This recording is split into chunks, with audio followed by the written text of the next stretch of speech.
আপনি যদি মনে করেন আপনি কারো জীবনের খুব ভালো বন্ধু, আপনাকে ছাড়া তার চলবেই না, তাহলে আপনি ভুল ভাবছেন। বিশ্বাস করুন, কেউ না কেউ তার জীবনে এসে আপনার জায়গাটা ঠিক নিয়ে নেবে, কিংবা সে নিজেই আপনাকে রিপ্লেস করে ফেলবে। পৃথিবীতে প্রতিটি জিনিসই এমন, কোথাও কারোর জন্য কিচ্ছু থেমে থাকে না, কিচ্ছু না।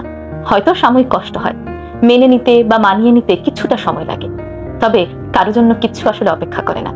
তবু আমি জীবনে এমন দু চারটা মানুষ দেখেছি যাদের জীবনে হাজারটা বেটার রিপ্লেসমেন্ট অপশন থাকার পরেও তারা তাদের জীবনের নির্দিষ্ট একটি জায়গায় ওই একটি মানুষের জন্য ফাঁকা স্থান রেখে দেয়। হয়তো রোজ দেখা হয় না, কথা হয় না, তবুও সেই মানুষটি আজও তার প্রিয় বন্ধু। তার জায়গাটি কেউ নিতে পারেনি, কিংবা সে নিজেই তার বন্ধুর জায়গাটি আর কাউকে দেয়নি। কারো জীবনে এতটুকু মূল্যায়ন পাওয়া ভীষণ ভাগ্যের ব্যাপার। আপনি যদি কারো জীবনের এমন মূল্যবান হয়ে থাকেন, কেউ যদি আপনাকে তার জীবনে ঠিক এই জায়গায় বসিয়ে থাকে, তাহলে তার সেই ভালোবাসার যথাযথ মূল্যায়ন করার চেষ্টা করুন। তার ভালোবাসা, তার সেই গুরুত্বকে আপনি শ্রদ্ধা করুন, সম্মান করুন।